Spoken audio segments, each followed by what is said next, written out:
Baik, saya mulai pembelajaran pada hari ini. Assalamualaikum warahmatullahi wabarakatuh. Waalaikumsalam warahmatullahi wabarakatuh. Bagaimana kabar kalian hari ini? Baik, Ibu. Alhamdulillah, semoga selalu diberi kesehatan. Sebelum memulai pembelajaran, bolehkah ketua kelas untuk membacakan doa? Baik, sebelum kita memulai pembelajaran pada hari ini, mari kita berdoa menurut agama dan kepercayaan yang masing-masing. Berdoa mulai.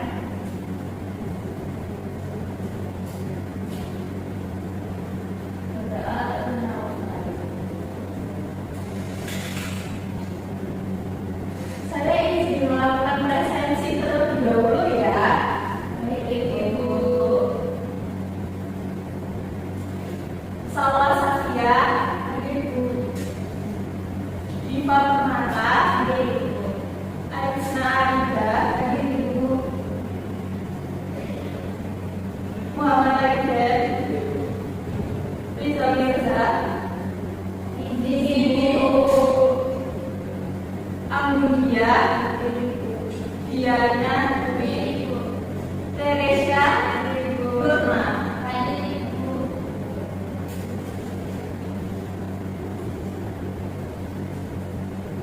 Baik, pada materi pagi hari ini adalah korespondensi, yaitu komunikasi di tempat kerja.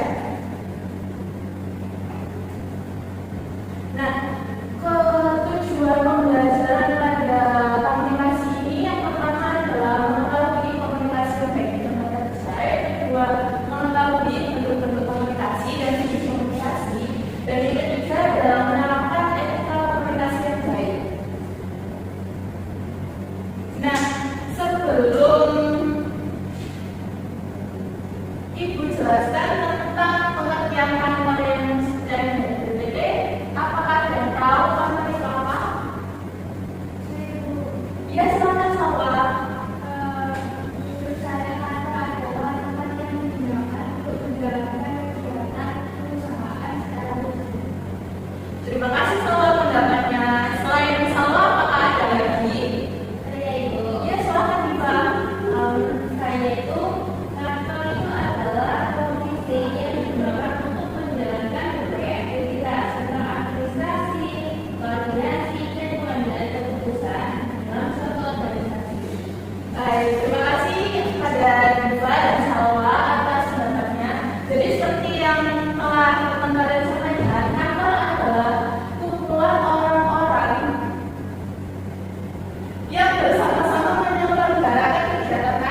menonton video yang sudah ditayangkan, saya akan menunjuk salah satu siswa untuk menyampaikan pendapatnya setelah menonton dari video tadi. Mungkin Diana bisa menyampaikan analisisnya.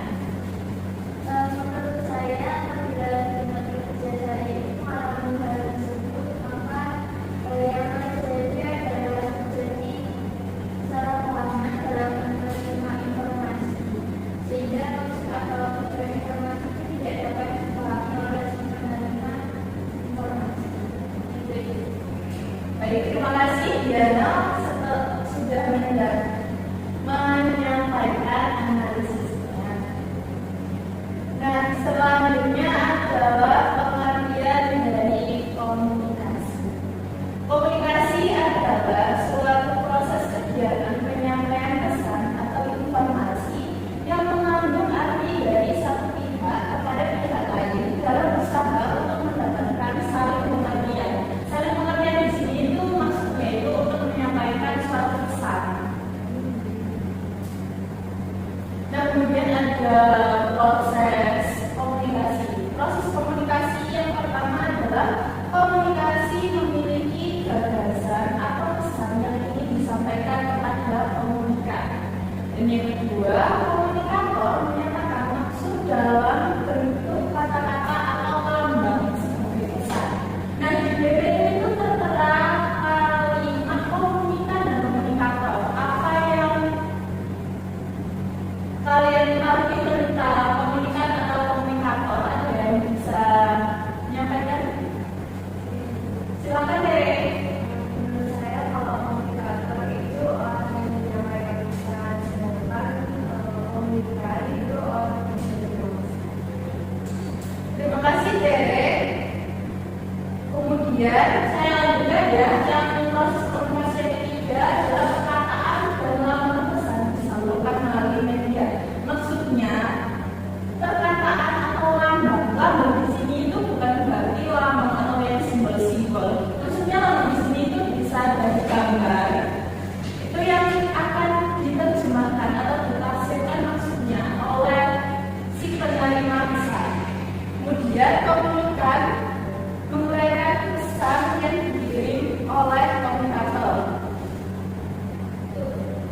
Yang kelima ada komunikan memberikan tanggapan terhadap informasi yang diberikan. Nah, menurut kalian bagaimana apabila suatu komunikasi yang terjadi di kantor itu tidak memberikan tanggapan? Apa ada yang bisa respon? Saya itu Ya, silakan Ma. karena itu tuh bisa membantu komunikator dalam memastikan bahwa pesan yang disampaikan itu dapat dipahami. Nah, jika tidak ada feedback dari komunikan, akan ada kesalahpahaman dan komunikator merasa ragu apakah pesan yang disampaikan itu sudah jelas ataupun tidak. Ya, terima kasih Nurma, jawaban yang Nurma sampaikan sudah benar. Kemudian ini adalah bagian proses dari komunikasi. Jadi yang pertama itu komunikator menyampaikan pesan, dan pesan yang disampaikan melalui media yang digunakan tadi. Pesan yang disampaikan melalui media tadi akan diterima oleh si komunikan. Dan komunikan akan memberikan umpan balik atas feedback kepada komunikan. Jadi prosesnya akan terus seperti itu.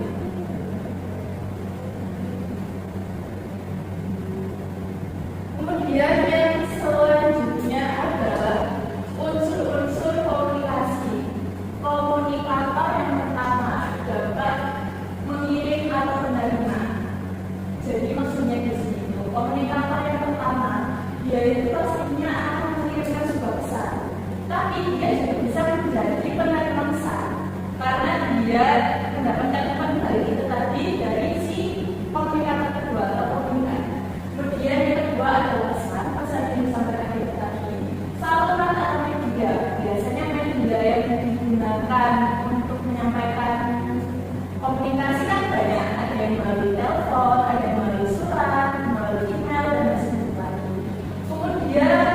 Gangguan ini mungkin yang akan terjadi ketika si pesan tidak dapat disampaikan, tadi dari gangguan teknis, gangguan ya pokoknya gangguan yang bisa menghambat komunikasi itu tersampaikan.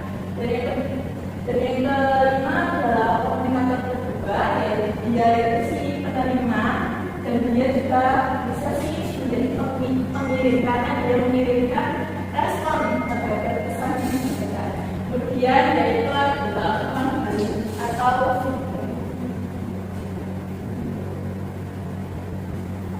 yang selanjutnya adalah fungsi komunikasi. Dan menurut pendapat dari media dalam penelitian tahun 2005 ada 4 fungsi komunikasi. Yang pertama adalah fungsi sosial. Fungsi sosial ini sebagai isyarat bahwa komunikasi itu penting untuk membangun konsep diri agar terhindar dari tekanan. Jadi maksudnya itu kalau misal OTW dan Luna itu saling berkomunikasi, nah itu kan mungkin bisa saling menyalurkan apa yang dia dirasa atau menyalurkan sebuah informasi yang menurut diri itu lucu. Kemudian yang kedua adalah komunikasi yang ekspresif. Nah, komunikasi yang ekspresif ini bertujuan untuk mempengaruhi orang lain, namun dapat dilakukan sejak komunikasi digunakan sebagai alat menyampaikan perasaan. Jadi dia lebih ke perasaan. Jadi dia itu bisa membuat si penerima itu juga merasakan apa yang sedang dirasakan. Kemudian yang ketiga adalah komunikasi ritual. Komunikasi ini biasanya dengan acara yang bersifat simbolik atau ekspresif. Jadi komunikasi ritual ini contohnya itu kayak ulang tahun, kan itu ekspresifnya senang. Kemudian kalau format itu mungkin upacara kematian, kan ada di sebagian daerah Indonesia. Jadi dia itu termasuk komunikasi ritual. Kemudian yang keempat, fungsi instrumental. Komunikasi instrumental biasanya dapat disebut komunikasi membujuk atau persuasi. Ya, ini yang tidak jauh dari komunikasi ekspresif. Kemudian ada bentuk-bentuk komunikasi kantor. Komunikasi kantor yang pertama adalah komunikasi vertikal. Komunikasi kantor vertikal ini maksudnya komunikasi itu berjalan dari atas ke bawah dan bawah ke atas. Jadi mungkin contohnya itu misal perusahaan A, manajer memberitahukan karyawan untuk sedang ada rapat. Dan itu kan berarti kan dari atas ke bawah. Nah, kalau dari bawah ke atas itu contohnya itu karyawan menyampaikan laporan keuangan kepada manajer keuangan itu dari bawah ke atas. Kemudian komunikasi horizontal di sini itu sifatnya mendatar. Mendatar ini bisa terjadi antar sesama karyawan seperti itu. Kemudian komunikasi diagonal ini komunikasi dari satu pihak kepada pihak lain. Tapi contohnya itu seperti pemberian informasi dari perusahaan ini kepada masyarakat. Jadi bisa disampaikan melalui koran, majalah, seperti itu. Kemudian adalah asas komunikasi. Asas komunikasi adalah prinsip-prinsip penting komunikasi.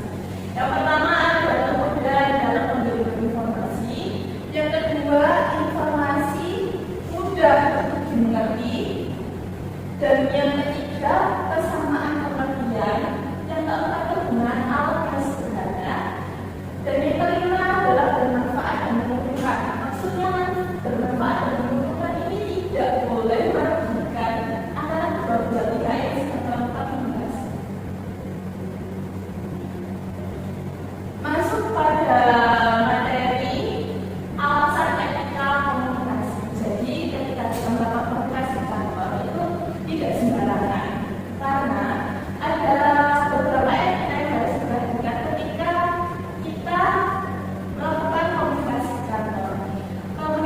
kantor yang terjadi itu bisa memberikan kesan pada orang lain atau rekan atau bahkan pimpinan bahwa kita itu mempunyai komunikasi yang bersikap profesional. Jadi kita bisa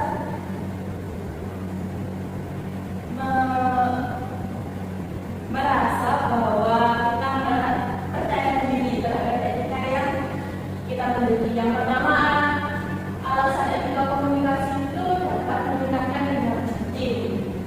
Kemudian yang kedua adalah mengembangkan pertumbuhan perusahaan. Maksudnya di sini itu kan kita kan sudah terlihat bahwa kita itu seorang profesional ketika bekerja. Nah itu bisa memberikan citra yang baik untuk perusahaan. Jadi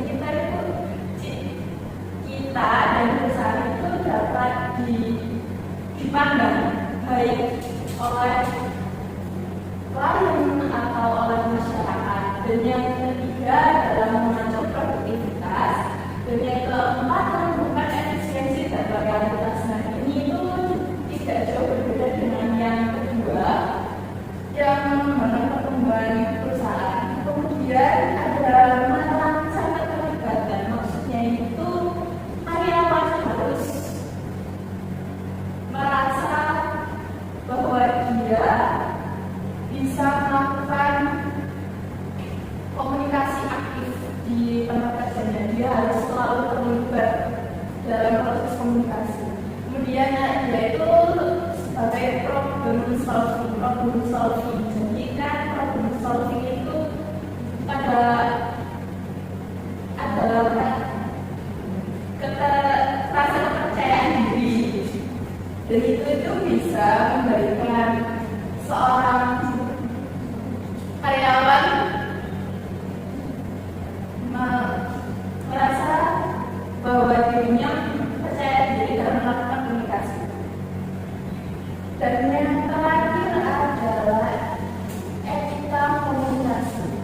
Dan di sini ada 8 etika komunikasi yang harus diperhatikan. Yang pertama adalah berkomunikasi secara efektif, kemudian yang mengembangkan hubungan profesional, dan yang ketiga bertanggung jawab, keempat profesionalisme, yang kelima dapat dipercaya, keenam menunjukkan inisiatif kerja, yang ketujuh menghormati rekan kerja, dan yang kedelapan adalah akuntabilitas. Sebelum masuk pada kesimpulan, apakah ada yang ingin ditanyakan terkait materi etika komunikasi?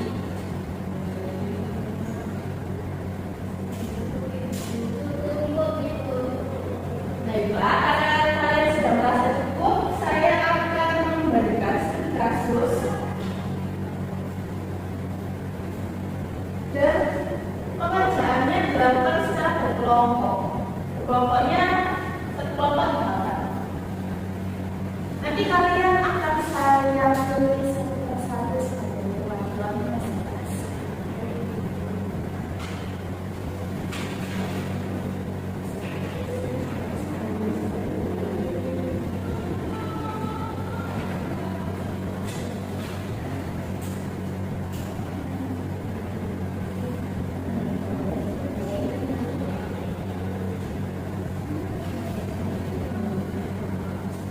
Waktu pengerjaan mungkin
bersama presentasikan diskusinya.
Untuk yang nomor dua, cara menghindari kesalahan serupa. Selalu menentukan informasi detail seperti batas waktu dan konsekuensi jika terlambat.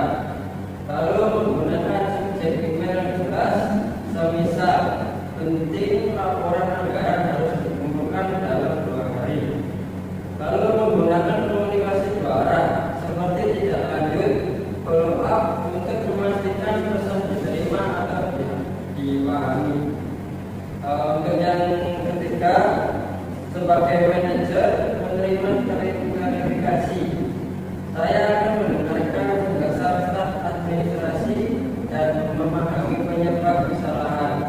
Jika memang hanya kesalahan komunikasi, saya akan memberikan kesempatan untuk memperbaikinya dengan mengirim klarifikasi kepada tim keuangan dan menetapkan standar komunikasi lebih baik untuk ke depan.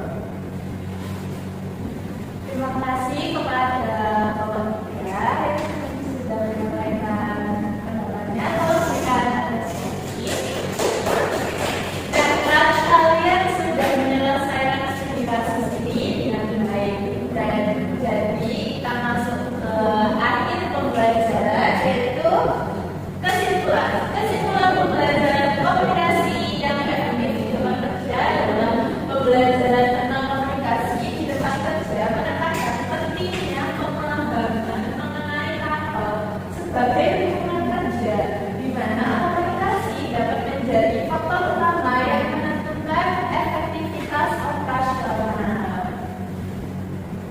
Nah, dari materi hari ini, apakah ada yang ingin ditanyakan? Sudah ya, sudah belum ya? Ada yang mau tanya? Oke, karena tidak ada yang ingin bertanya lagi, saya akhiri pembelajaran pada pagi hari ini. Kelas karena tadi sudah dimulai dengan doa, ditutup dengan doa. Sebelum mengakhiri pembelajaran kita pada pagi hari ini, kita berdoa untuk kepentingan masing-masing. Berdoa dan baik.